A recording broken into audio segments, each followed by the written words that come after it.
At my husband's funeral, my son, a young, wealthy businessman who's always in a rush, walked up to me with eyes gentle, yet distant. He squeezed my hand and said proudly, "Mom, I just want to make sure you're comfortable in the mansion I bought for you." I froze. My heart sank. What mansion? For the past 2 years, I've still been in the old 4B apartment, the one with peeling floors, a leaky roof whenever it rains, and I've been living on my husband's modest pension. My daughter-in-law stepped closer, a fitted black silk dress, expensive perfume overpowering the floral scent of the service. She smiled slightly, lips red as blood, but her eyes were cold and haughty. I knew that look, the look of someone who has taken what isn't theirs. And when I looked straight at her and calmly asked, "What mansion are you talking about, son?" Her smile stalled, frozen in a room suddenly filled with suspicious glances. She didn't know that just a few weeks later, that mansion would become the place where her reputation, her marriage, and the flashy life she built on lies would be buried. If you're still listening, tell me where you're watching from. Every comment you leave is another mark in this journey. And if this story has touched you, don't forget to hit like so it can reach even further. My name is Brenda Cole, 67 years old, widow of a man I loved for almost my entire life, Michael. We lived simply in a small apartment in Davie, Florida, where the hallway always smelled like morning coffee and you could hear kids playing. I wasn't wealthy, but I used to think I was happy because I had a steady family and a successful son people admired. But sometimes, what hurts most isn't poverty, it's realizing you've been forgotten inside your own family. And that funeral where I should have only said goodbye to my husband became the day I realized the daughter-in-law I'd tried to love was the one who had taken everything. That morning, weak sunlight came through the funeral home's glass windows in Coral Springs, tinting the white ribbons on the wreaths gold.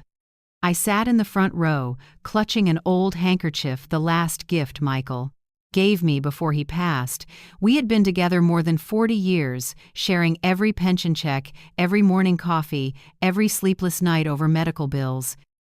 Michael was calm and steady, but always gentle in the smallest gestures. The day he left, I thought the hardest part of my life was over. Turns out, his funeral was the beginning of the deepest pain I've ever known. Andrew, our only son, stood near the main doors. A black suit hugged his shoulders, an expensive watch catching the light.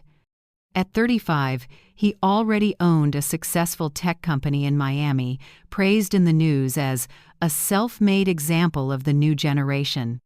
I used to cry proud tears whenever I saw him on TV. But the more successful he became, the less he was home.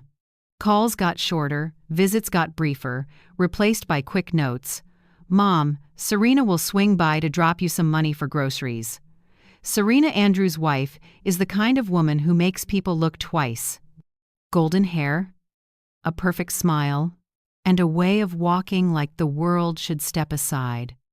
I tried to love her, the way American mothers-in-law do, look for common ground, compliment the pie she brought, try to believe she truly loved my son.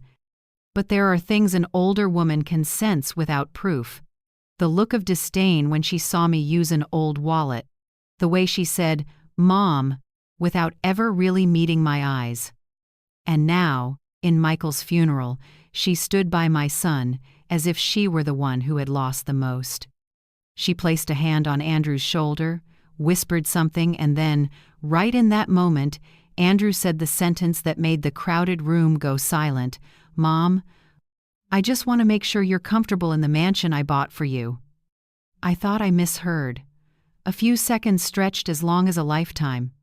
Then I answered, voice shaking, "What did you say, Andrew?" I've never lived in any mansion." Andrew frowned, confused. "What do you mean, Mom?" "The house in Coral Gables, the one I bought 2 years ago. I remember you said you loved the backyard." My chest tightened. Coral Gables? I've never set foot there. For the last 2 years, I've still been in 4B, The old place in Davie where every morning I catch leaks with a plastic bucket. Serena cut in immediately, voice sweet but sharp as a blade. Mom must be confused. She's been forgetful lately, we've been worried. That line rang out clear, like she wanted everyone to hear it. I glanced around, some relatives looked at me, a few nodding with pity. I bit my lip and kept steady. I'm not confused, Serena, I said quietly. I remember every crack in my wall, every hiss in my pipes. If I truly lived in a mansion, I wouldn't be carrying a bucket every night to catch drips. The room went silent. Andrew looked at his wife, then back at me. Serena tightened her grip on her purse and forced a smile. Of course, Mom is just joking.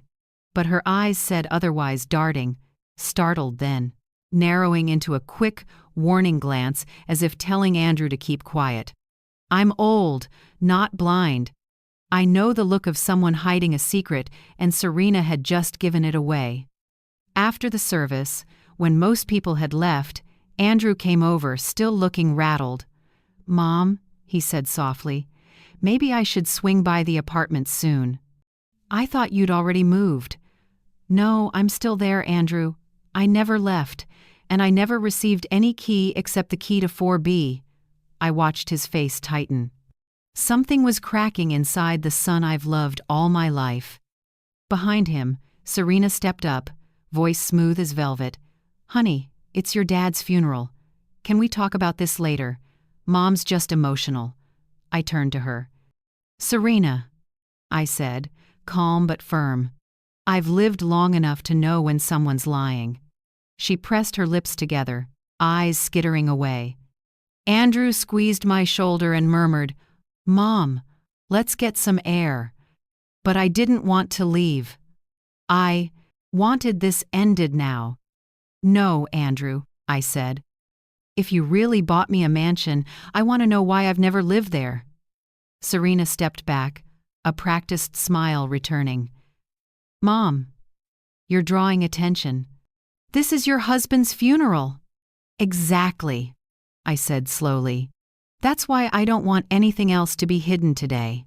Aunt Lillian, Michael's younger sister, happened to walk by and heard it. She stopped, looked at us, then said gently, I just visited Brenda's apartment last week. She still lives there. I even brought her an apple pie. The air froze. Andrew turned fully to his wife, doubt now visible. Serena stood rigid, hands trembling just enough to make her pearl necklace quiver.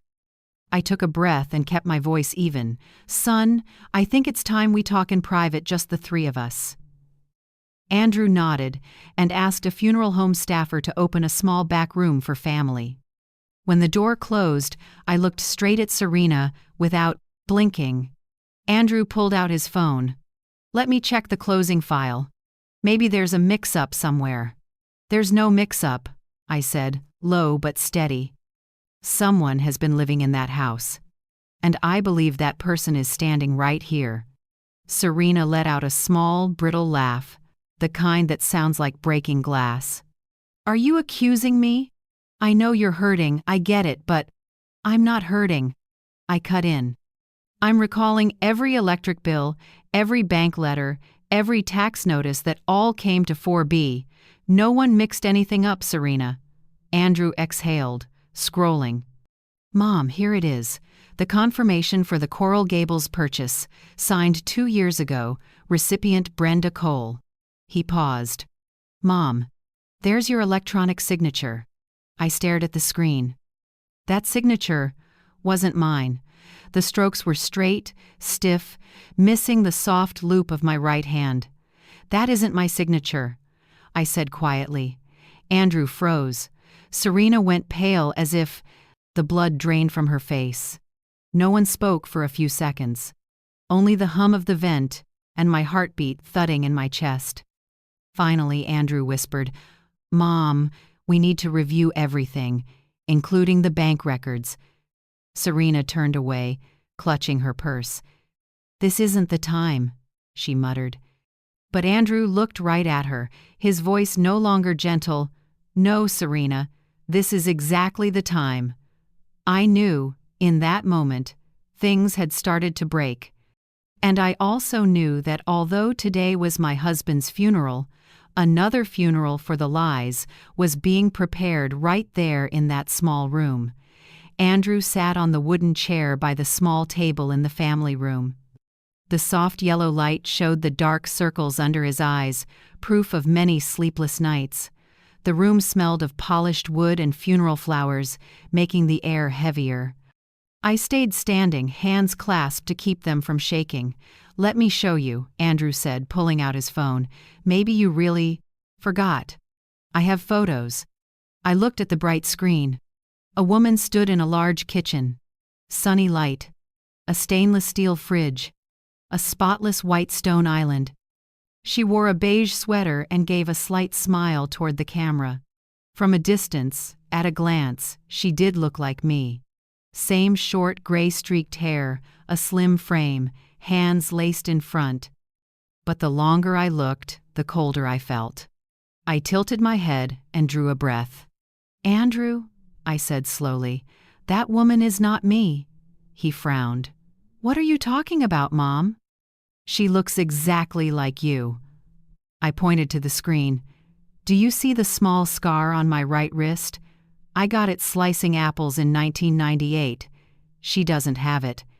And here, I touched my own cheek. I have a tiny freckle on my left cheek. She doesn't." Andrew went still. He zoomed in, eyes scanning the details I named. His face shifted from surprise to confusion. He swiped to the next photo. "This one," he murmured, "in the find yard. Mom, that's the garden you said you loved." I followed his gaze. The woman stood by a blooming rosebush holding a watering can. Behind her, tall palms and a pale stone wall. I had never seen that place. "Son," I said, "I've never stood in any garden like that. I don't know that wall. I don't know those roses." He swallowed. He slid through more images. On a sofa in the living room, opening the garage holding a bouquet. Every shot was the same woman and none were me. The screen's light washed his face paler and paler. Across from us, Serena folded her arms and tried a thin smile.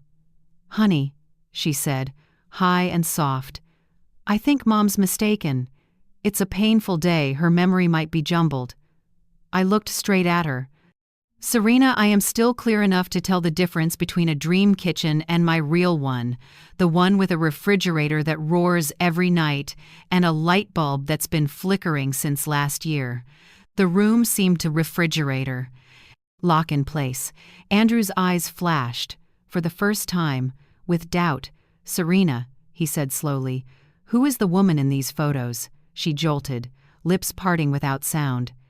Then, a thin, forced smile. "Not now. This is your father's funeral." "No, Serena." Andrew's voice was low and sharp. "Who is she?" I saw her throat twitch. The hallway outside had started to murmur. Some relatives must have heard a bit. The whispers slipped under the door like small waves. Serena tried to steady herself, her voice trembling. I don't think this is the right time. People are watching." I glanced at Andrew. "Son, if you really want the truth, there's no better time than now." He drew a breath and nodded. "You're right. We clear this up here." I sat, keeping my voice unusually calm. "Andrew, if you truly bought that mansion for me, check the basics, the name on the deed, the utility bills, and the door codes. I've never had any door code except opposite. The one for 4B? Remember? And every utility bill has gone to the same address for 15 years. Andrew turned to his wife. "Do you have the documents, Serena?" She gripped her purse and shook her head. "That's the broker's side." "I don't keep them." "But I'm sure everything's legit." "Mom must be mistaken, really." I exhaled and set my hand on the table, voice steady but firm. "If there's a mistake, it certainly isn't mine. I know every pension dollar, every one of your father's medical costs, every bill I've struggled to pay." Andrew stared at his phone, breathing faster. I remember asking Serena to handle the move for Mom, he said quietly. You told me she'd already moved to Coral Gables and sent me photos. These photos. Serena rushed in. You said Mom asked me to e-sign for her. Remember? My head snapped up. E-sign? I have never signed anything I didn't read, and I don't recall asking anyone to sign for me, especially for a house you said was for me. Serena's face went chalk white. She edged back, scarlet lips trembling. You're misunderstanding. I only wanted to make things quick, you know. Andrew lifted his head. His eyes were different now, no softness, no trust, only the cool clarity of someone who has just realized he's been deceived. Serena, he said, each word dropping like a blade, tell the truth. You're living in that mansion, aren't you? The air turned to lead. I could hear the wall clock tick. Serena stood rigid, swallowing hard. Then, in a thin, cracked voice, she said, Yes, I'm living there. It felt like a punch to the chest. For a moment, all sound vanished. I only saw her lips move and my son's face drain. Andrew dropped into the chair, fists clenched around his phone. God, he exhaled. What did you just say? She stammered. I thought the house was too big for Mom. So I stayed there for a while she remained at the old apartment. I tilted my head, oddly calm. For a while, for 2 years, Serena? She stiffened. You're misunderstanding. Enough. Andrew's voice filled the small room. You've lied to me for 2 years? Serena stepped back, tears welling, but neither of us believed them. I sat still, hands in my lap, the cold spreading from my chest to my fingers. Something in me, something once soft, was cracking, not from despair, but from awakening. I looked straight at her and said, quiet and clear, Do you understand what you just admitted? You lived in the house my son bought for me, while I caught leaks and ate canned soup every night. She wiped at her eyes and forced a smile. Please don't make this bigger than it is. I just wanted everyone to be happy. Andrew's voice broke. What happiness is built on lies, Serena? Out in the hall, the murmurs swelled. I heard someone whisper, What's going on? And footsteps stop outside the door. I turned to my son. Andrew, I said softly, we can't let this slide. Check everything the house records, the transactions, and who actually holds the title. The truth doesn't fear the light. He nodded slowly. His eyes went back to his wife, now only tired and disappointed. Serena bowed her head, voice shrinking. I don't want to discuss this here, please, but I knew every plea was just a way to delay the unavoidable. Because the moment she admitted living in that mansion, the wall propping up their marriage cracked, and I knew it would all collapse soon. Serena stood silent for a few seconds after blurting out her confession. She seemed to realize she'd said too much. She straightened, smoothed her golden hair, and changed tone, trying to regain poise. I just thought, the house was too big for an older person, Mom. You're used to a small apartment. That mansion has too many stairs and it's far from the center. I worried you wouldn't adjust, so I cut in, not loud, but each word heavy enough to thicken the air. So you lived there in my place for 2 years? Serena pressed her lips together, eyes sliding away. I just stayed temporarily, to keep an eye on the house for you. Who knew it would be misunderstood like this? Andrew nearly lost control. He shot up, sharp in a way I'd rarely seen. Keep an eye on it? Serena, that's the house I bought for my mother. So she could feel secure in her later years, not stuck alone in that old, cramped apartment. Her heel clicked against the floor with a hard, dry sound as she stepped back. She wore a thin, paper-like smile. I know, but you said Mom likes her privacy. I was only doing what she wanted. My voice dropped. Privacy?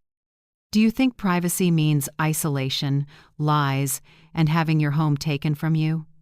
Serena inhaled, trying to stay composed. Please don't misunderstand. I was afraid the move would be too tiring. So I told Andrew you didn't want to leave the old place. I remember you said you like your neighbors there, right? Andrew whipped toward her. Hold on. You told me Mom didn't like being visited, that she wanted to be alone, needed privacy. You said Mom asked not to be bothered because she was tired. I believed that for 2 years. The word believed caught in his throat. I could feel the hurt of a son robbed of the most sacred bond there is. I placed a hand on my chest to steady my breath. Suddenly everything clicked, like a puzzle I'd only seen in pieces. The calls Andrew said he was too busy to make, the Thanksgivings I waited alone, the postcards I sent that never got a reply. Turns out my son wasn't indifferent. Someone had built a wall between us made of sweet words, fake emails, and Mom said she doesn't want to see you. Andrew's voice was low but firm. You lied to me, didn't you? About everything? Serena bit her lip, face, still trying for coolness, but her eyes wavered. I don't think of it as lying. I just wanted things to run smoothly. I watched the conflict rise in her. Then, in the tension, she let out a line that chilled me. Because I could. Because no one questioned it. The room went dead quiet. Andrew stared, stunned. I felt the world stop. That one line, casual and arrogant, exposed who she really was. A woman who believed the greatest power is other people's indifference. Andrew shook his head, voice cracking. Do you realize what you've done? You stole 2 years of my life with my mother, years we can't get back. Serena tried to defend herself, eyes glassy. I didn't mean it. I just thought, Mom would be happier not being bothered. You were busy, and I didn't want her to feel hurt that you had no time. I was trying to be kind. I let out a small laugh with no joy. Kind to who, Serena? To me or to yourself? She looked down and said nothing. Tears fell perfectly timed for sympathy. But I'm too old to be fooled by late tears. Andrew drew a breath and turned away. Pack your things and leave that mansion. As soon as the funeral is over, I don't want another excuse. Serena's eyes flew wide. She stepped closer, voice breaking. You can't say that. This is your father's funeral. People are outside. Don't make a scene. No, Serena. My voice was even and final. Precisely because this is my husband's funeral, I won't allow another lie in this place. She turned to me, trying to look fragile. Mom, please. Don't let Andrew lose face in front of the family. I stood, straightening my back, and spoke slowly. Today, the person losing face isn't Andrew. It's you because you chose deceit. Andrew sat, rubbing his temples. I saw both anger and shame in him. I was so foolish, he muttered. All this time I thought Mom didn't need me. I beat myself up for not being there. And it was you who orchestrated it. Serena sank into a chair, tears spilling. Don't say that. I was trying to keep the peace. Mom and we've never gotten along. I was afraid she'd wear you out. My voice softened but stayed cool. You know who was worn out? Not Andrew. Me. Worn out from believing my son had forgotten me. Worn out from thinking I no longer mattered to anyone. Silence stretched. I could hear rain begin to tap against the small window. I turned to Andrew and said gently, Son, it's time you check everything, the bank records, the mail, the messages you thought were from me. You may find more than you expect. He nodded, his eyes more resolute than ever. I will. I want to know how much of my life over the past 2 years was real. Serena reached for Andrew's hand, pleading, Honey, don't do this to me. We can talk later. Mom is too emotional, and so are you. I don't want us to say things that tear the whole family apart. Andrew pulled his hand back. Tear apart? You think it isn't already? You took my mother's trust and the bond in this family. What more do you want? I sat down, quietly watching, not interrupting. I knew any defense Serena made now would only expose her further. She wiped her tears and spoke softly. Honey, I just didn't think Mom would react so harshly. If she could accept that I only meant well, maybe Andrew cut in. Enough. My mother doesn't need you to decide what's good for her. Serena stood, inhaled, and put her cold mask back on. If you want to investigate, then investigate. I have nothing to hide. She said that, but I clearly saw her hands tremble. I turned to Andrew, my voice low but steady. Son, don't let this be forgotten. I don't want it to end with a fake apology. See it through, and let the truth speak for itself. He nodded, and placed a hand on my shoulder, a gesture that felt both like an apology and a promise. I turned to Serena with a slight smile. Serena, you can cry, you can play the misunderstood wife, but remember, tears don't wash away guilt when someone cries only to keep a mask on. Serena looked at me, anger flashing in her eyes, no longer contained. As for me, in that moment, I felt an odd calm. Maybe because I finally understood, this wasn't a family misunderstanding anymore. This was a fight to reclaim the truth. And this time, I would not step back. 3 days after the funeral, a light Florida rain fell. It was soft but persistent, as if it wanted to keep me in that old 4B apartment a little longer. I was making coffee when I heard a knock. When I opened the door, Andrew stood there soaked, holding a worn brown box. His face was tired, his beard unshaven, and his eyes red, but not from the rain. I brought this for you, he said hoarsely. It's what I found in the office at the mansion. I invited him in. We sat at the small dining table by the window, the spot where Michael used to read the paper every morning. The little room felt warm but empty. The dim light outside only managed to brush the faded wedding photo on the wall. Andrew set the box on the floor and opened it. Inside were a stack of envelopes, some files, and a black leather notebook. He bent down and pulled out the first envelope. I think you should see this first. I took it a birthday card with a cream cover and a pink ribbon. The handwriting on the envelope was mine, from at least 3 years ago. To my beloved son, Mom. I opened it. Inside was a card that had never been unsealed, the flap still glued tight. My God, I whispered. You never received these cards, did you? Andrew shook his head, eyes down. Not a single one. There are cards from earlier years, too. I looked at the other envelopes in the box. 2019, 2020, 2021, 2022, all in my handwriting, sent to Andrew's friend. Office address. All unopened. I placed my hand on one of the cards, feeling like I was touching a stolen piece of memory. Each one represented a year I sat alone in this apartment, writing to my son with love, waiting for a phone call that never came. I thought you were mad at me, Andrew said quietly. Serena told me you didn't want contact. She even showed me emails you sent asking me not to bother you. I looked up. Emails? I don't even know how to send emails. I only write by hand. He nodded. I know, and I printed all of them. He pulled out another stack, printed emails showing my name as the sender. The tone read like someone distant. Andrew, I need time alone. Don't call me too much. I feel tired. My hands shook holding the page. No, Andrew, I never wrote these lines. He clenched his fists, the veins rising in his neck. I know. Now I know. But before, I believed it. Serena said you'd changed, forgetful, moody, for no reason. She said you needed space. It felt like someone had just drained the air from my lungs. It turns out every silence over the years had been arranged by someone else.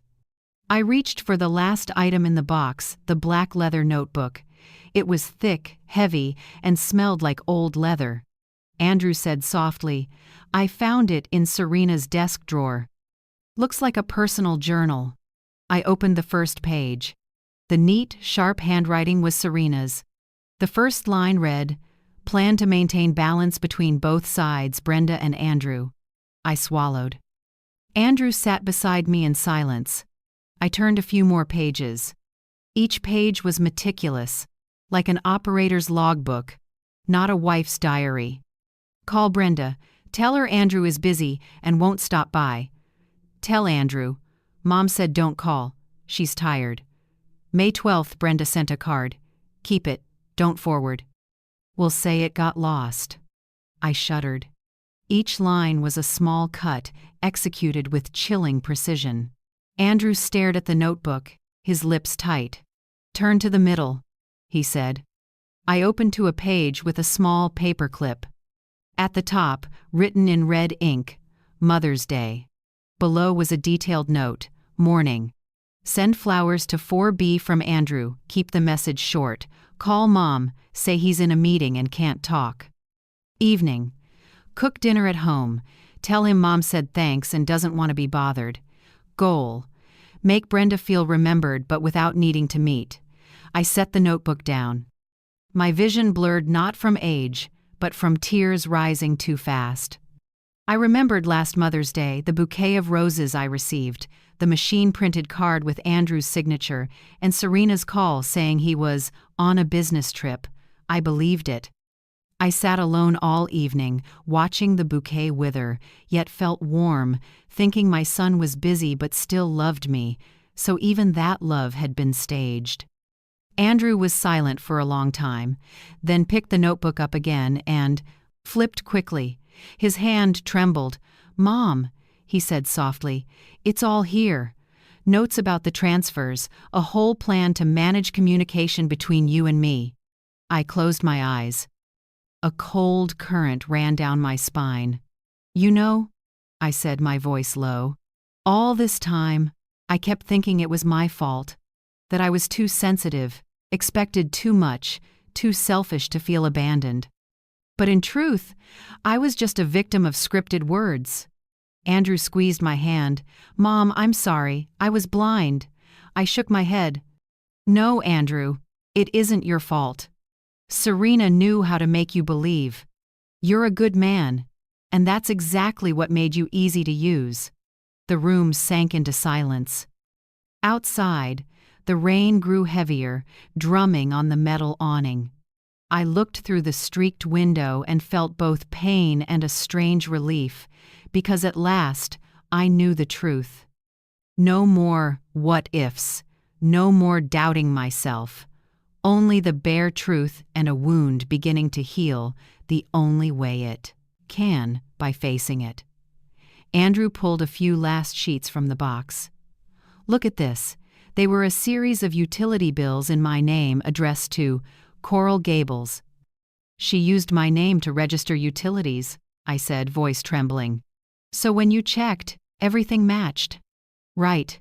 Everything was legal to perfection." Andrew let out a bitter laugh. "She's smart, Mom. Too smart." I looked at the black notebook one last time. Between the slanted lines of ink, I saw 3 faint pencil lines almost erased. "Don't let them be together too long. Things break when they start telling the truth." To me, that was the final proof. Serena hadn't lied only out of greed. She lied to control, to turn me into a faded memory in my son's life, so she could take my place completely. I set the notebook down and spoke slowly. "Andrew, this isn't a small mistake. This is systematic manipulation. Not an accident, not a misunderstanding." He nodded, his eyes colder than before. "I won't let this be buried. I want to know what she did with the money, with the property, and with you." I gripped his hand, feeling the warmth of that trembling palm. "If you want to start with the money trail. That's where every lie leaves a mark." Andrew looked at me, a faint, sad but determined smile. "I understand. This time, you won't be alone." I nodded. Outside, the rain still fell, but the thick fog inside me after so many years finally lifted. I knew that from here, the fight to reclaim justice for my family was truly beginning. The next morning, I had just poured coffee when Andrew knocked. He looked like he hadn't slept much. The dark circles under his eyes were stark. He carried a thin folder, neatly arranged as if he'd spent the whole night sorting it. "Mom," he said, voice low, "I need you to see this." He set the folder on the table. Inside were a series of bank statements, lines of text, and steady amounts, $2,000 each month, for 3 years. "This is the money I sent you," Andrew said. "Every month, transferred through Serena's account. She said you didn't want to receive it directly, so I let her handle it." I looked at him, then at the numbers in front of me. Hundreds, then thousands, steady, month after month. In total, $36,000. A chill ran down my spine. I said softly, word by word, "I never received a single dollar of this." Andrew looked up, his face hardening. "That's impossible. She said you used it for Dad's medication and monthly expenses." I gave a small laugh that hurt all the way through. "Dad's medication? I had to sell my wedding ring to pay for it, Andrew, and your father's gold watch. If I had the money, would I have let him go 3 weeks without his meds? People say, you can lose money and earn it back, but trust once lost never returns the same." After hearing all this, I asked myself what hurts more, losing money or losing faith in someone you once considered family? What about you? What part of this story hurts you the most? Write me a few lines so we can reflect together on how to keep our dignity and kindness in a world full of lies. He fell silent. I could hear the wall clock ticking, one beat at a time. "Was Serena the middle person?" I asked, my voice tight. "She received the money for me, then told you I was fine, didn't she?" Andrew nodded without speaking. I took a deep breath and looked down at the papers. Those cold black lines now felt like cuts on the skin, steady, silent, stretching over 3 years without my knowledge. "Count them," I said quietly. 3 years, 36 months, 36 times she took the money without blinking. Andrew picked up a pen and counted each column. Every stroke was a stab to his heart. At the final number, his hand trembled. 36,000, he whispered, then let out a long, exhausted breath. She skimmed it all. I didn't answer. I just sat still, looking at the window where the rain had just stopped, weak light spilling in and reflecting on the table. I thought of the nights Michael coughed until he choked, how I propped his head on a worn pillow and counted the pills left in the bottle. I thought of dinners where I ate a single slice of dry bread, telling myself I wasn't hungry, just to save money for him. And somewhere else, Serena was living in a mansion, dining by candlelight in a silk dress, calling it a life she deserved. Andrew raked his hair, voice breaking. "Mom, I swear I didn't know. I was so foolish. She even told me not to send more because you said that amount was enough. Mom, I believed her." I put a hand on my son's shoulder. "Andrew, I know you had no ill intent, but now we have to be clear-headed. She didn't just take money. She took my time as a mother, and she stole your trust." He looked at me, eyes wet, but determined. "Mom, I'll get everything back. The money and our honor." I nodded gently. "No, Andrew, we'll clarify everything. Not for revenge, but for justice." He opened his laptop and kept checking. "Mom, here besides the $2,000 each month, there were small transfers, medical expenses, housekeeping services, all confirmed by Serena. She even used an email under your name to send payment confirmations." I closed my eyes briefly. "So she staged everything so perfectly that you had no reason to doubt." "Right," Andrew said, his voice dry. "She knows how to make everything look reasonable." I leaned back.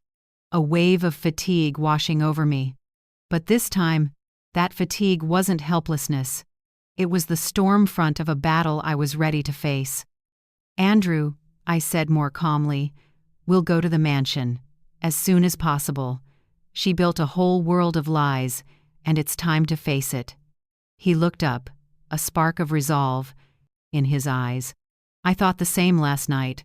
I've contacted a lawyer. We know he'll advise us on the legal framework. If needed, we can go to the police or file a civil case." I nodded. "Good.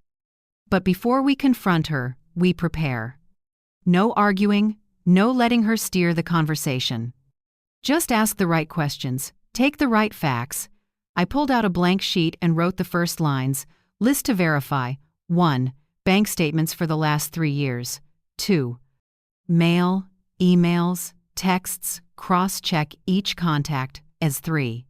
Utility bills registered in my name at the Coral Gables mansion. 4. Door codes and property insurance. I paused and looked up at Andrew. "You handle the banking first. I'll call Aunt Lillian. She can confirm a few details. We need evidence, not emotions." Andrew nodded. "I understand. But Mom," his voice caught, "how can you bear knowing all of this?" I looked out the window. Sun after rain began to glint, gold reflecting off the foggy glass. "I've endured 3 years of loneliness, Andrew. Now, knowing the truth doesn't weaken me, it makes me clearer." He was silent, as if carving my words into himself. "Tomorrow," I continued, "we go to the mansion. No notice. I want to look her in the eye when I say the first sentence." Andrew looked up. "What's the first sentence, Mom?" I smiled faintly, though my heart was still scraped raw. "It's, 'Serena, do you know every dollar you took was paid for with someone else's pain?'" He nodded and held my hand. "Mom, I promise I won't leave you alone again. I owe you that." I looked at my son, and for the first time in years, I saw not only love in his eyes but awakening the one thing every mother hopes for in her child, no matter the cost it takes to get there. That afternoon, after Andrew left, I sat alone, opened the small notebook on the table, and wrote on a fresh page, "No one can lie forever. One day the truth will find its way to speak." I set down the pen and closed the notebook. Inside, the pain began to settle, making space for something else: agency, strength, and clarity. I have lost too much: money, time, hugs, phone calls. But what Serena cannot take is my ability to rise.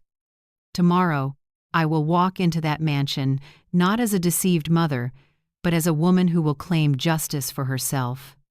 That morning, Florida sunlight poured gold across the roads of Coral Gables, a neighborhood I'd only seen in pictures.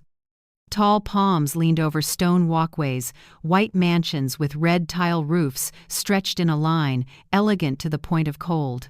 Andrew's car slowed as we turned onto the last street. I looked through the window and my heart sank. In front of us was the mansion where I should have lived for the past 2 years. 2 stories, white walls, Spanish tiles, a balcony draped in bright bougainvillea, a wrought iron gate opened onto a marble courtyard with a small fountain and an angel statue at the center. Every detail was perfect, like it had been cut from an architecture magazine. Andrew eased to the curb and drew a breath. "Ready, Mom?" I nodded. "I've been ready since the day she started lying."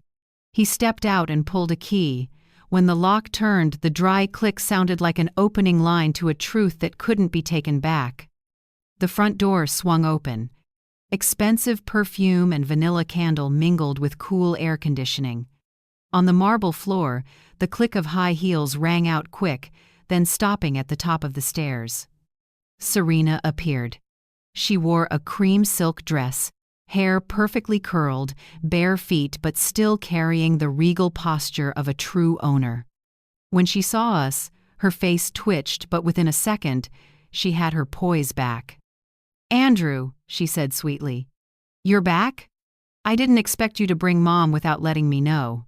Andrew didn't answer. He stepped in, eyes like steel. "This is my mother's home, no notice needed," Serena pressed, her lips, shoulders lifting slightly. "This house is in your name. I'm your legal wife, so I have the right to live here.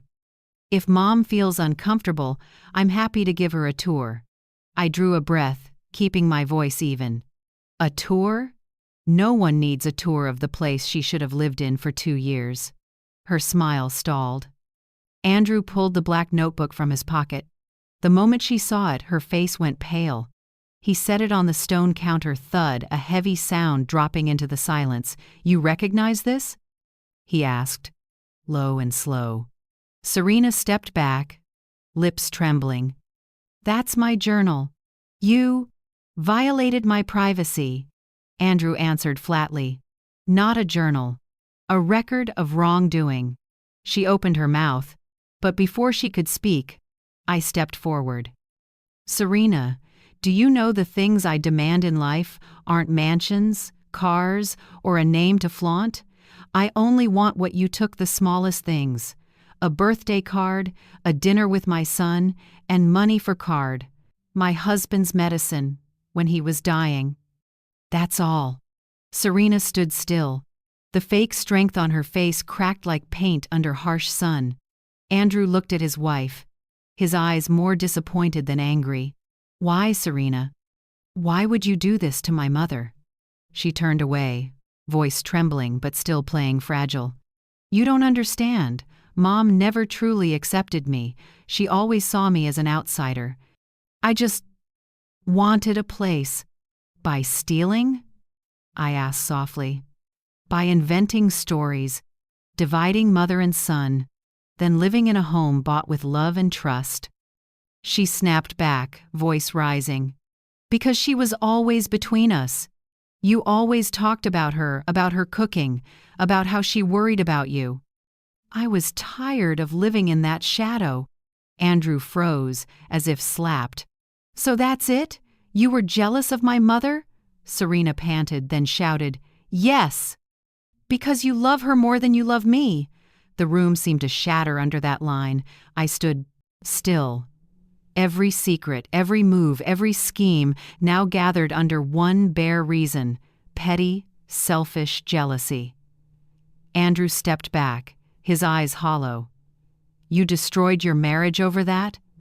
Serena clutched her chest, tears falling, but I recognized them not as remorse, but as the fear of losing power.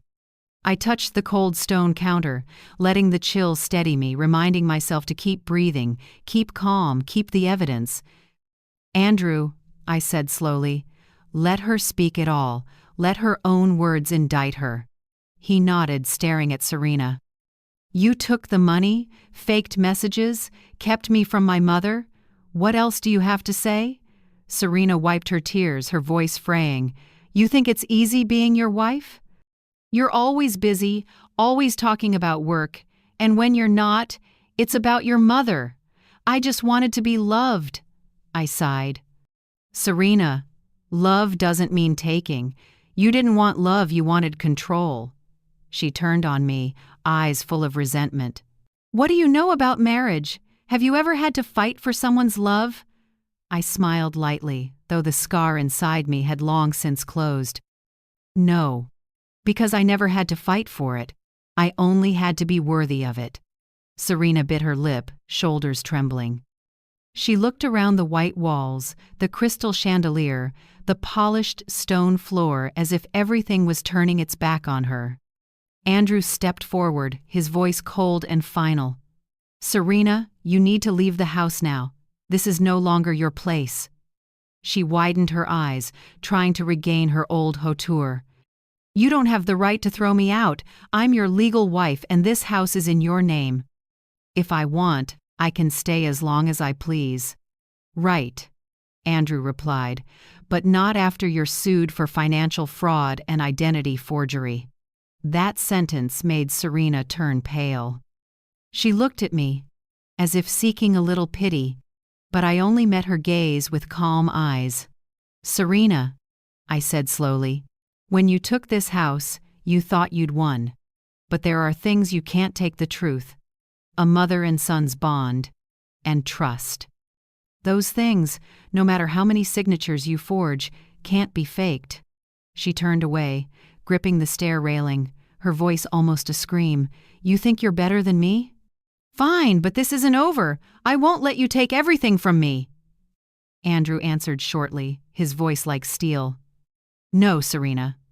You're the one who took everything, and now you're only losing what never belonged to you."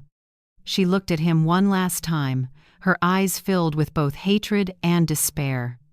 Then, without another word, Serena turned and walked up the stairs. The echo of her heels rang through the empty house, slow and heavy, like bells tolling for a crumbling illusion. Andrew sighed and dropped into a chair. I went to my son and set my hand on his shoulder.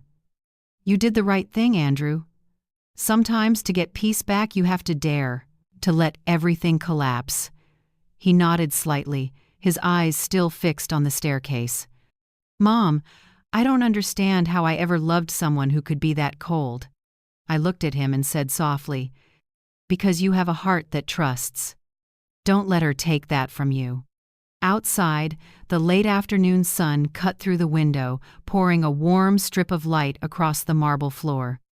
I stood still, taking in the house my house, and knew that, from today on, I was no longer the deceived one. Even if Serena swore, "This isn't over," I understood with the truth exposed, this was the beginning of the end for her. After the confrontation in Coral Gables, Serena vanished from our sight as if she'd never existed. She didn't pack, didn't leave, she simply barricaded herself in the mansion, locking doors, pulling curtains, ignoring calls. Andrew tried calling dozens of times. Each time, the cold sound of voicemail played, a wall between the truth and cowardice. 3 days passed. The lights still burned at night, but no one went in or out. Andrew contacted the attorney, and I returned to the old 4B apartment, keeping myself busy so I wouldn't be swallowed by emotion. On the fourth morning, just as I finished brewing coffee, the phone rang. An unknown number. I hesitated a few seconds, then picked up. "Mrs. Cole?" A middle-aged woman's voice. A bit husky.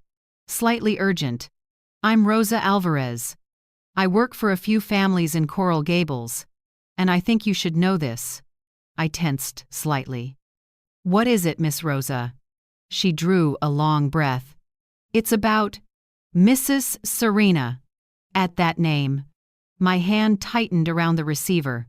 "Go on." "Mrs. Serena," Rosa continued, "has lived in our neighborhood for nearly 2 years. Everyone thinks she's a widow. She told people her husband, a businessman named Andrew, died of late-stage cancer. She said the mansion was an inheritance. He left her before he passed." I froze, my heart twisting. "You're saying she told them her husband was dead?" "Yes, she accepted condolence flowers, held a memorial, even put a framed photo of a man on the mantel, said he was her late husband. I remember clearly, she wore a black dress with a shawl, accepting sympathy while smiling softly, saying, 'Time will help me move on.'" I shot to my feet. My lips trembled. "My God," Rosa continued, her voice tinged with outrage. "And that's not all. 2 weeks ago, she hired me to get the house ready for a party. I heard her boast that she was preparing to leave the U.S. for Europe to start a new life. She said, 'I need to escape these painful memories.' I actually felt sorry for her then. I leaned against the table, breathing deep like someone hit by a wave. 'Rosa, are you sure? Do you have proof?' 'I do,' Rosa answered immediately. 'I have photos from the party. She even hung a fake wedding photo. The man isn't Andrew. It looks like someone pulled from a magazine. And the worst part, she's listing the mansion for sale.' I was stunned. 'Listing it?' 'Yes,' Rosa said firmly. 'She told some neighbors she wanted a quick sale because the house brings back too many memories. I heard the names of 2 families who already made offers, even sent written proposals. Mrs.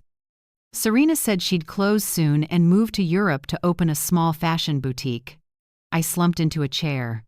My hands shook, clutching the receiver like it was a thin lifeline between reality and a bad dream. She hadn't just lied to my family, she'd deceived an entire community, casting herself as the lead in a perfectly staged tragedy. Rosa's voice softened with sympathy. "I know you're Mr. Andrew's mother. Everyone here liked Mrs. Serena, so I thought you should know the truth. I didn't want anyone else to be fooled." I choked up. "Thank you, Rosa. Thank you for calling." I hung up and sat for a long time. Images flashed one after another, Serena standing before a mirror, acting the widow, taking condolence flowers, listing a house that wasn't hers. I had never seen such calculated deceit. That afternoon, Andrew came by. I told him everything. He listened, his face darkening by the minute. When I mentioned Serena listing the mansion, Andrew clenched his fist and ground out each word. "She's crossed the line." I nodded, my voice hoarse. "Andrew, do you see? She didn't just deceive me, she deceived the entire neighborhood. She built a world where you were dead." Andrew was silent for a long time. I saw his shoulders tremble. Then he spoke, choked but resolute. "Mom, it's time to make it public." I looked at him, waiting. "I'm going to tell everyone the truth. Family, neighbors, the people who believed her," he said. "I'll change the locks on the mansion, as the rightful owner. And I want you there, to tell your part. She's hidden, manipulated, and lied for 2 years. Now she'll hear the truth not within 4 walls, but in front of everyone." I drew a deep breath. "Do you think people will believe it?" He looked at me, eyes steady. "The truth doesn't need belief to exist, Mom. It only needs to be spoken." In him, I saw Michael calm, principled, never backing down in the face of injustice. That evening, we planned the details. Andrew called the attorney to confirm legal ownership of the mansion, then scheduled a lock change for the next morning. He emailed all the relatives and a few close neighbors in Coral Gables, inviting them to a family gathering over the weekend. "I intend to turn it into a public unveiling of the truth," he said. "The more open it is, the harder it is for her to slither away." I nodded, then opened my notebook and wrote a few lines, not long, just the essentials I needed to say. I didn't come for revenge. I came to reclaim dignity for myself, for my husband, and for the mother-son bond that was nearly destroyed. I added a few lines. "No theatrics, just the truth. Keep calm, keep eye contact." Andrew smiled at me. "You're preparing like someone about to take the stand." I answered, quiet but firm. "Every truth needs witnesses, son. And this time, I won't let anyone rewrite my story." The room fell into silence, broken only by the ticking clock. I felt like I was standing on the threshold between past and present on one side, the long years of deception.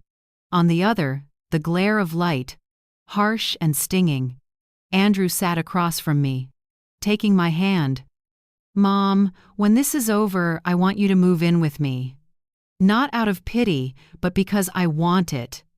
I squeezed his hand lightly. "I'll think about it, but right now, we have work to do." When Andrew left, I looked out the window. The sunset reddened the whole sky, reflecting off the old buildings. Part of me felt tired, another part felt a strange vitality returning. I knew what lay ahead wouldn't be easy. Serena would react, maybe scheme, maybe play the victim. But this time I had the truth, the evidence, witnesses, and Rosa Alvarez, a woman brave enough to call me simply because she felt justice should be served. I told myself, sometimes the truth doesn't come from the ones we love, but from strangers brave enough to say what's right. That night, I rewrote my short speech for the upcoming gathering. No flowery words, no blame, just the final line I wanted everyone to hear.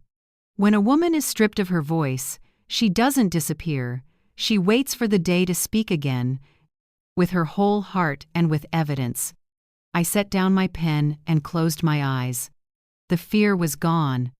I simply saw clearly this was the moment I took my life back.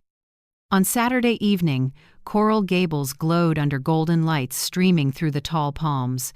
The air was mild, but inside me rose a feeling both eager and tight. The front yard of the mansion, once a symbol of deceit, was now filled with people. Andrew's relatives, a few close colleagues, neighbors from around the block, and Rosa Alvarez were all there. Everyone stood quietly, eyes fixed on what was about to happen. The porch lights came on. Andrew stood in the middle of the yard, holding a thick folder. I stood beside him in a simple, dark dress. In front of us, Serena appeared, dragging 2 suitcases, her face taut but still trying to project poise. She wore a white dress, perhaps to look innocent, but her stiff face and heavy makeup couldn't hide her restless eyes. "Are you trying to turn this into a farce?" Andrew's voice was low but carried clearly. "I invited you here to talk, not to put on another performance." Serena set down the suitcases, crossed her arms, and tried to keep her tone even. "What do you want?" "I just want to leave quietly." "No need to blow this up in front of everyone." Andrew shook his head. "No, Serena, these people have the right to know. Because for 2 years, you lied to them." Murmurs spread. I heard whispers. "What's going on?" "That's Andrew's wife," she said. "Her husband died of cancer, didn't she?" Andrew opened the folder and pulled out a few pages, speaking clearly and methodically, like a carefully prepared indictment. "Serena Cole, my legal wife, told people I died of cancer. She accepted condolence flowers, held a memorial, and listed this mansion as inherited property. Here is the title: this house is in my name. She has no right to sell, transfer, or occupy it unilaterally." The buzz rippled like a wave. A few jaws dropped. Mrs. Martinez, a kindly older neighbor, stepped forward, her face stunned. "Good Lord, Serena, I brought you food to comfort you." "You said your husband died of cancer. I cried with you." Serena flinched, her shoulders trembling, but forced a crooked smile. Everyone misunderstood. I was joking." Andrew cut in, icy. "No one. Jokes by accepting funeral flowers and hanging a dead man's photo." "Serena."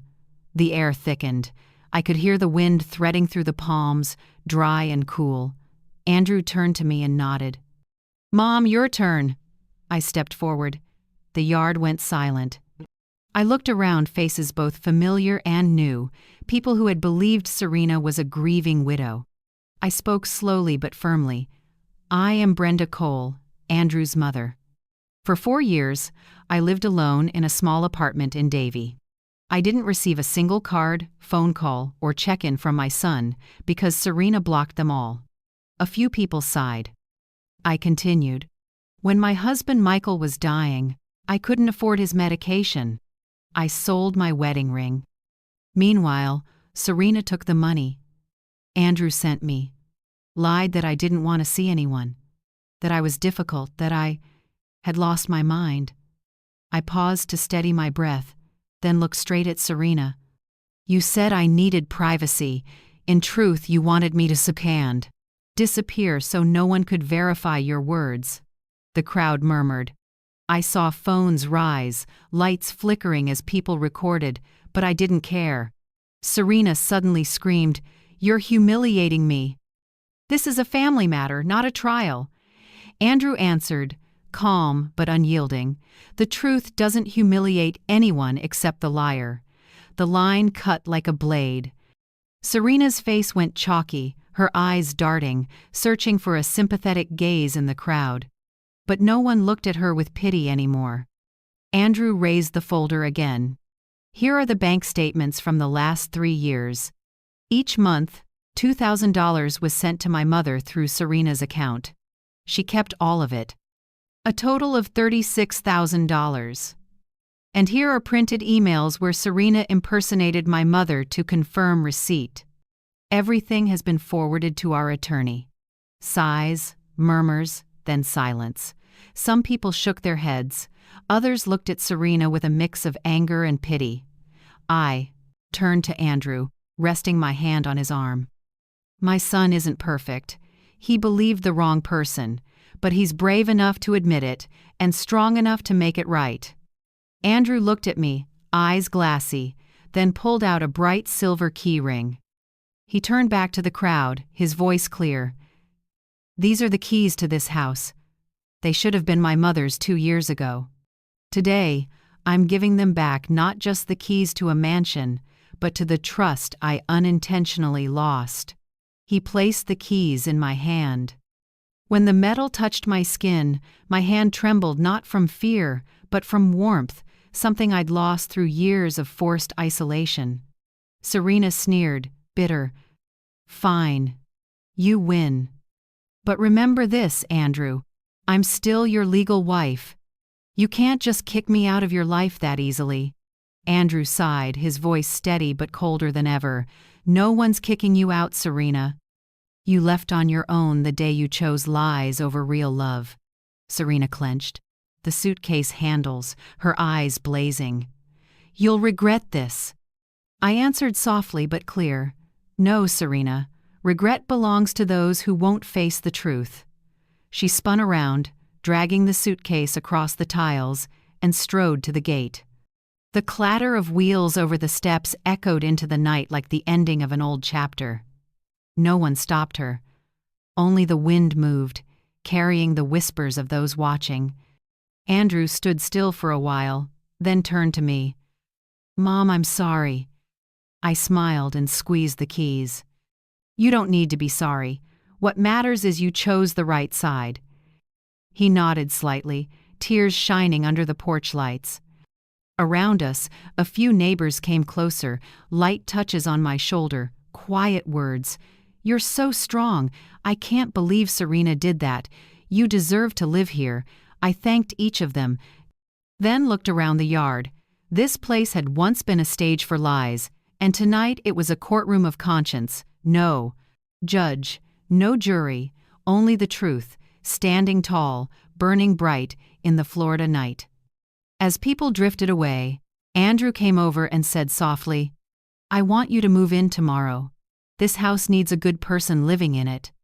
I nodded, my eyes stinging. Tomorrow I'll come home. I looked up at the sky. The stars were scattered thick, simple, honest light. In my hand, the keys were still warm. Not because of the metal, but because of the mother-son bond buried for years under misunderstanding, now lit again by the truth. And I understood. Every lie eventually has its day in public, like tonight. The first night I stayed at the Coral Gables mansion, I couldn't sleep. Not from fear, but because the quiet was so unfamiliar it unsettled me. I lay in the large bedroom, high ceiling, white curtains, a comforter scented with lavender. Everything was perfect to the point of foreign. Only the faint murmur of the fountain outside drifted in, steady like a heart finding its rhythm. After a long illness, I tossed and turned, thinking of the years' lost days, isolated in the 4B apartment, living on neighbors' kindness, believing my son was too busy to call. Now I lay in the home that should have been mine long ago, but I had to weather a storm to step into it. Sleep came late and fitful, like a shy guest knocking and leaving before dawn. In the morning, sunlight poured through the big window, laying across the polished floor. I got up and threw open the windows. Birds sang as the smell of fresh coffee filled the wide kitchen. It had been a long time since I'd heard the sound of peace. In the first days, I walked loops around the house, relearning how to use a space. I ran my hand along the granite counters, opened the cupboards, and organized each plate. The kitchen was so large, I needed 3 laps to remember where everything went. The reading room next door had shelves up to the ceiling, and the porch looked out over blazing roses. Every afternoon, I sat. There where Serena had hosted flaunting tea parties to read, listen to the wind through the trees, and let my heart settle. Andrew visited me 3 times a week. At first, he was awkward, always trying to make up for it in every way, bringing food, fixing the dishwasher even when it wasn't broken, buying flowers, even gifting a pricey espresso machine. I understood that was his way of atonement, but I only smiled. "You don't have to buy me anything," I said. "What I need is your time." After a few weeks, the awkwardness faded. We found our natural family rhythm again, the very thing Serena had tried to steal. Every Sunday, Andrew came for lunch. I cooked the dishes my husband loved: empanadas, paella, and sometimes that old-fashioned stew. Andrew said, "Smells like childhood coming back." The once cold kitchen filled with laughter. Andrew chopped onions while talking about work. I tasted the sauce and scolded him playfully. "My son still doesn't know how to cut onions?" He laughed, warm as the years before lies ever crept in. After each meal, I washed dishes while Andrew sat on the porch, listening to the radio or reading the news. That simple scene was worth more to me than any property. Time passed, and the house began to breathe like a real home. I put in fresh flowers each week, rehung Michael's photo in the living room, and set an old armchair by the window. At night, I lit orange-scented candles and put on soft jazz. Everything in the house began to breathe, and so did I. One day, while trimming roses in the garden, Rosa Alvarez, the woman who had called me, stopped by. She brought a tray of flan and a bag of mint seeds. "I thought you might like to plant these," she said. I smiled and accepted, my heart full of gratitude. If she hadn't called that day, I might still be lost in the dark. We became friends. Rosa taught me how to prune. I taught her to make empanadas. Soon after, I signed up for a gardening class at the Coral Gables Community Center. Every Tuesday morning, I carried my basket there, with women my age or older, sharing about plants, soil, and pieces of our lives. I planted roses, herbs, and vegetables, things I thought I no longer had the strength to start again. Strangely, with my hands in the dirt, my heart grew calm. Maybe healing begins when you dare to touch life with your own hands. In the 3rd month, I hosted a small book club at home. 4 women came, each hurt in her own way. One estranged from her son, one left penniless after divorce, one thrown out by her daughter-in-law. We didn't cry much. We read, drank tea, and shared a little at a time. For the first time in years, I didn't feel alone. One late afternoon, I saw myself in the mirror and barely recognized the woman there. My face no longer carried such heaviness. My brow was less tense. The corners of my mouth softened. The wary look was gone from my eyes, replaced by quiet. I smiled not to hide pain, but as someone who had survived a storm. Andrew still came regularly, but something felt different. He started talking about a woman named Danielle Moore, a nurse at a clinic he funded. As he spoke, I saw a light in his eyes, the light of a man opening his heart after being hurt. One Sunday afternoon, Andrew brought Danielle over. I remember it was drizzling, the smell of damp earth blending with fresh coffee. Danielle stepped inside with a bouquet of white daisies. She smiled, gentle. "I've heard so much about you from Andrew. Today, I'd like to be sous chef, not a guest."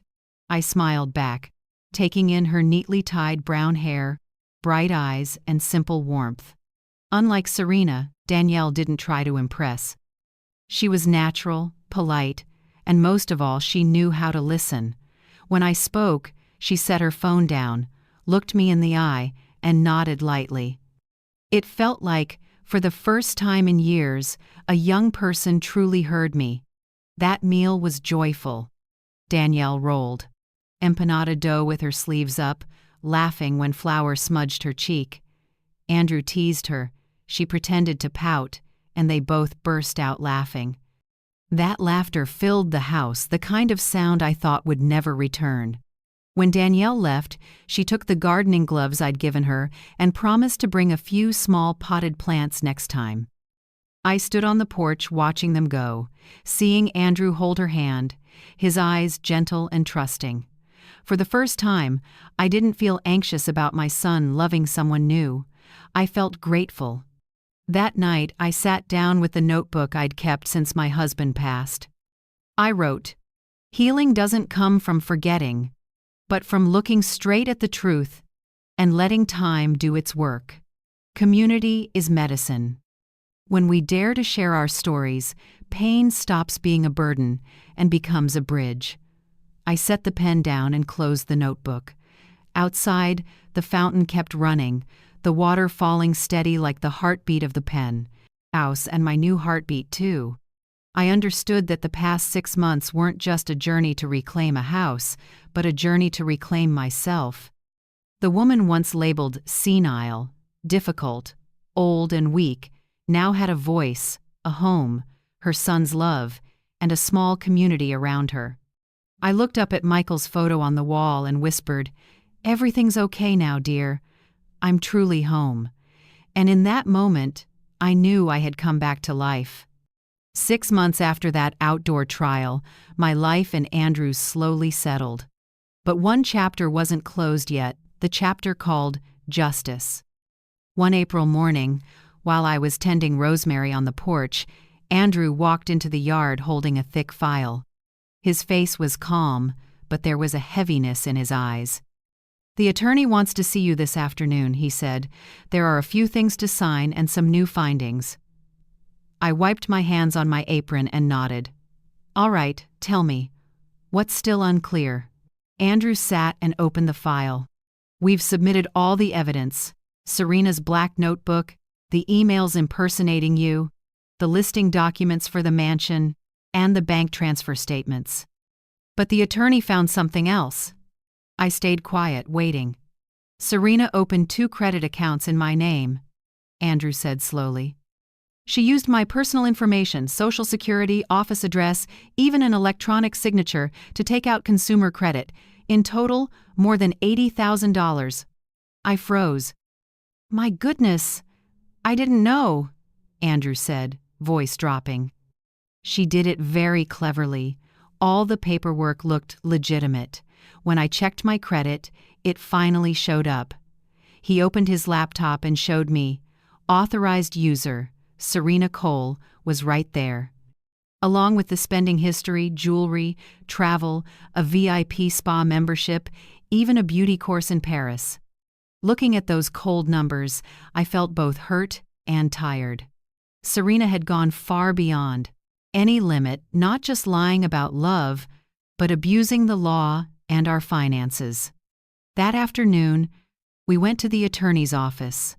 Thomas Bennett, a silver-haired man with a steady voice, stood to greet us and invited us to sit. "Mrs. Cole, Andrew," he said, "I've reviewed everything. The bank confirms identity fraud occurred. However, since Andrew signed a marriage record, part of the assets is still considered marital property. Serena will be liable unless she can prove lawful consent." He slid another packet toward us. "Serena's counsel just sent a divorce settlement proposal. She's willing to accept full wrongdoing in exchange for not being criminally prosecuted. If Andrew signs, it stays in civil court and won't go to criminal court." I looked at my son.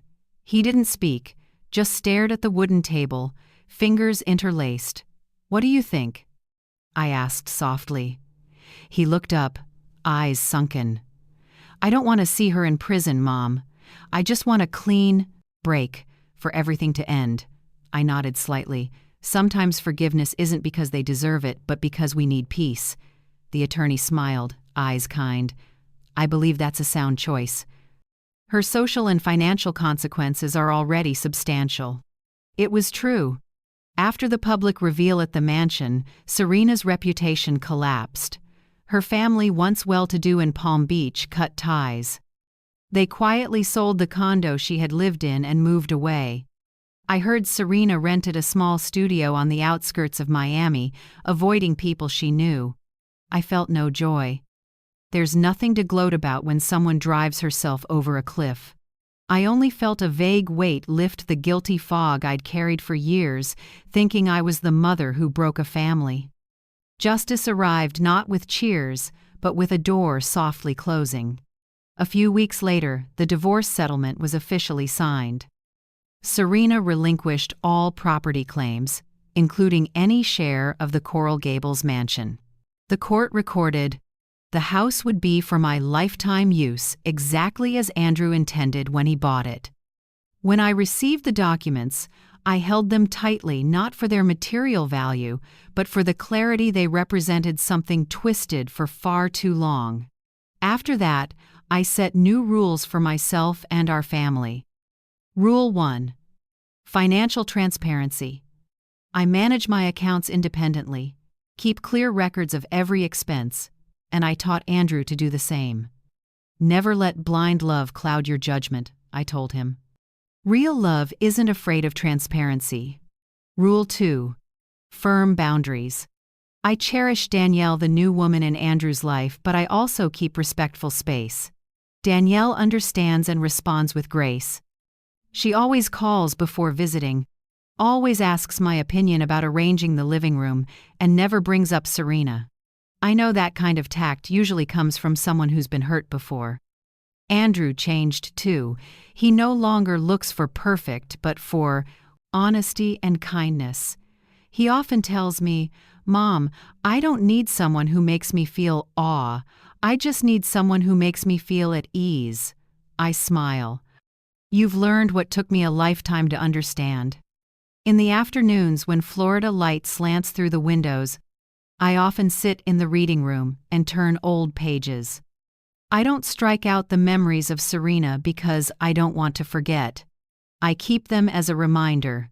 Lies can be gilded, but they always peel under the light.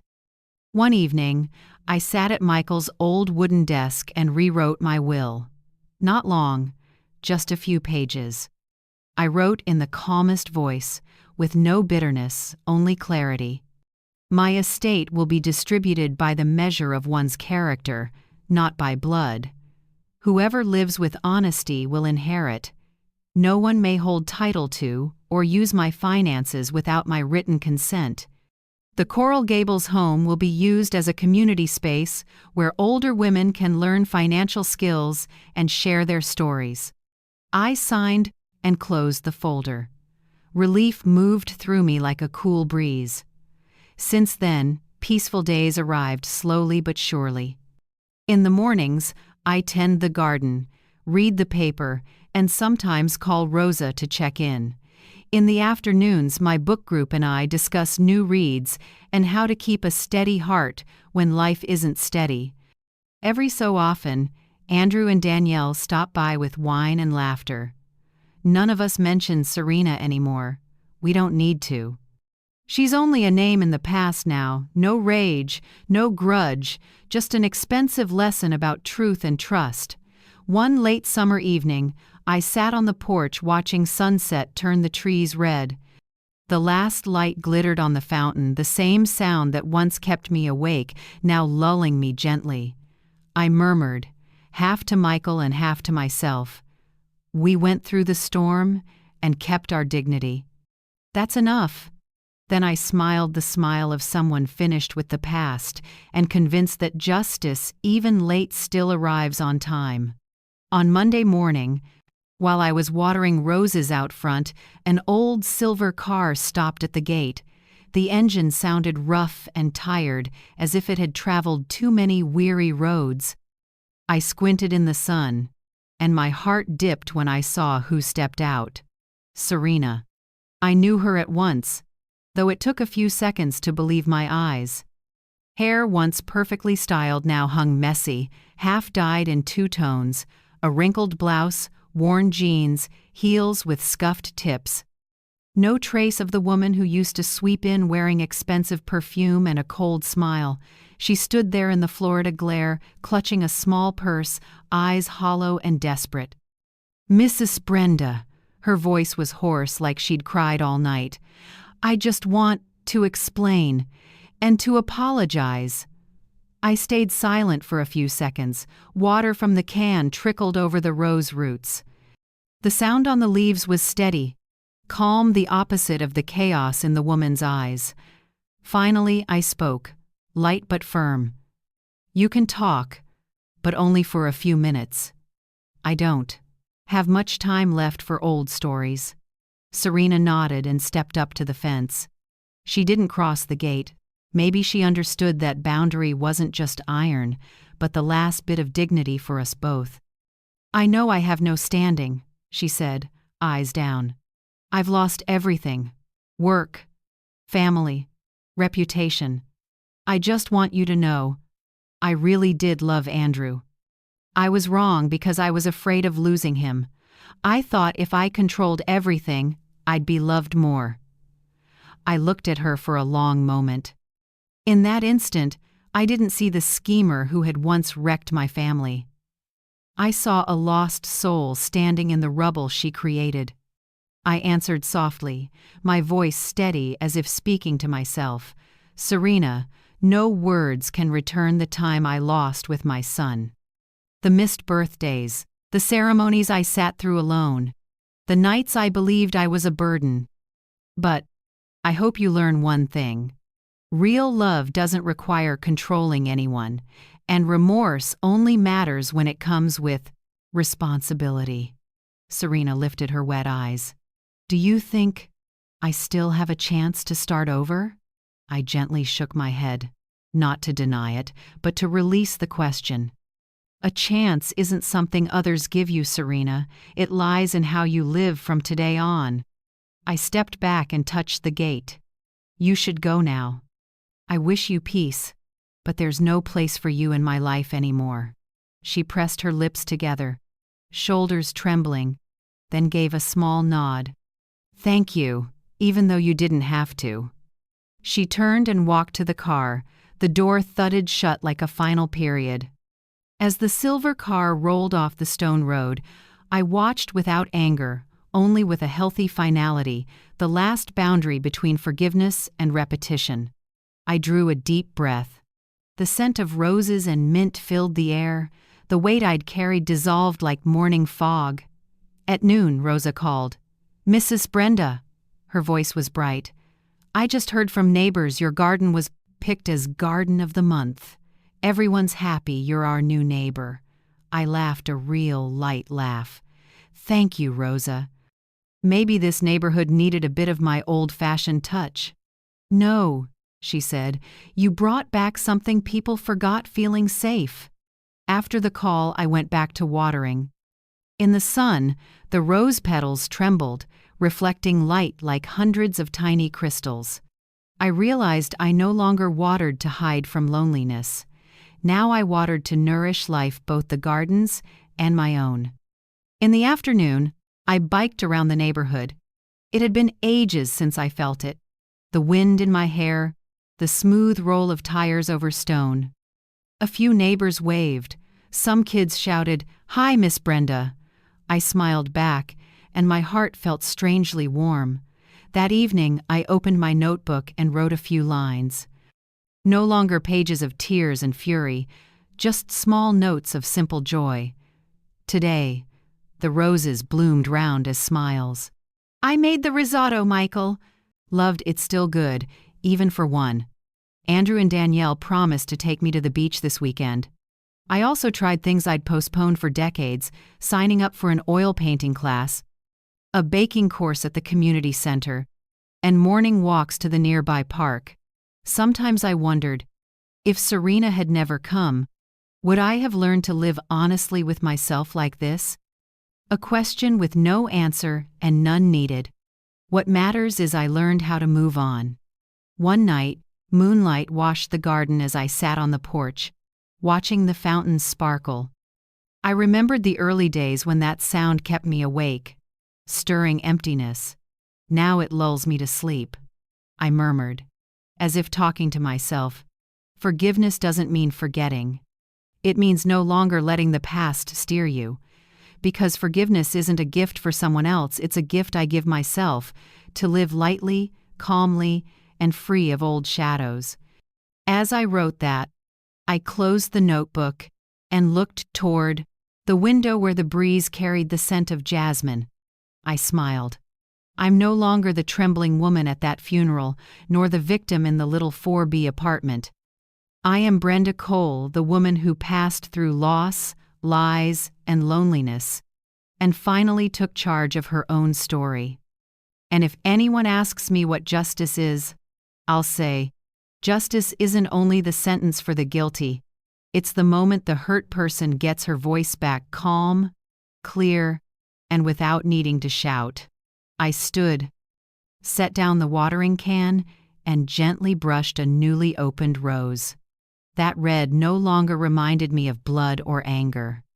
It was simply the color of life, the life I reclaimed with my whole heart, with courage, and with forgiveness I don't regret. That afternoon, the Coral Gables sky looked gilded. Sunset spread over the pool like rippling old coins. Saffron from the kitchen drifted across the porch, warm and bright, calling back the memory of peaceful days long gone. I was stirring paella in the round iron pan that had been with Michael and me for more than 20 years. It was his favorite, a dish I still make on special days, as my way of saying the good things never really disappear. A car pulled up. Andrew and Danielle stepped out with 2 bottles of wine and a bouquet of lavender. "Mom, the weather's perfect today," Andrew said, the sunlight on his face making me remember the boy who used to run around the yard begging for a taste of undercooked paella. Danielle helped set the table. She laid the cloth, placed the plates, and smiled when she saw my old pan. "Is this the legendary pan Andrew told me about?" I nodded, spooning out the golden rice. "It's seen more than dinners, tears, and laughter, too.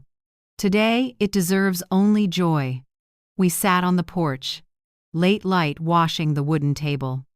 A breeze moved through the palms, carrying jasmine and the neighbors' laughter across the street. Andrew poured the wine.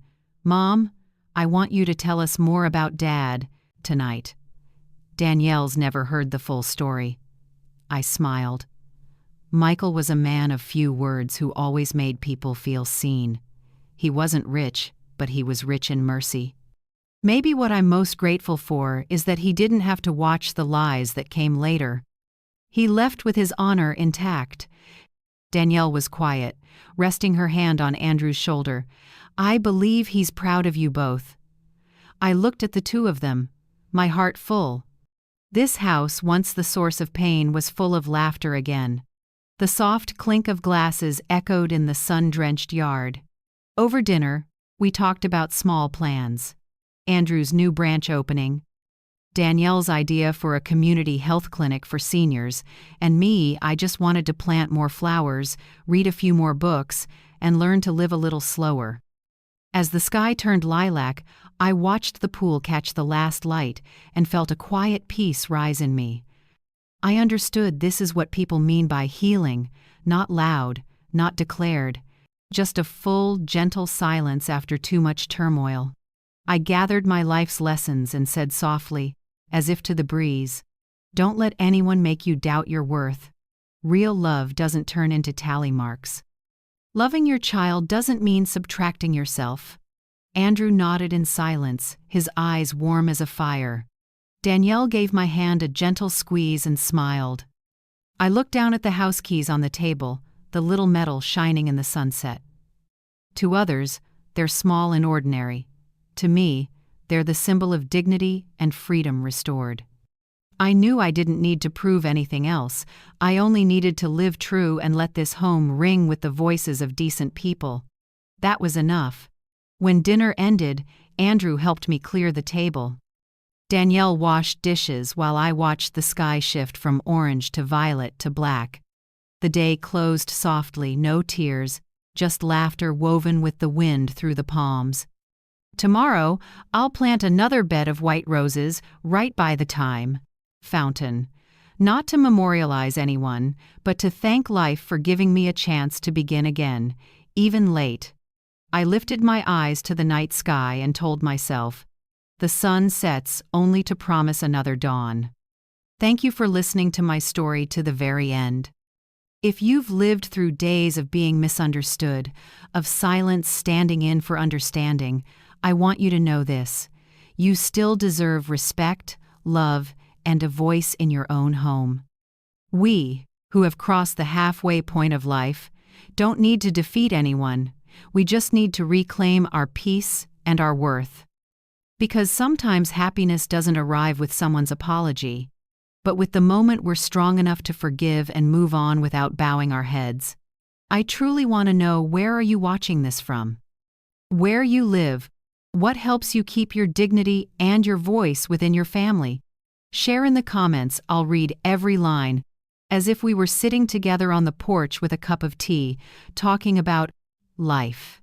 If my story helped you see a piece of yourself, please like, subscribe, and come with me on more journeys of healing, where we learn to let go of bitterness and hold our own hearts again.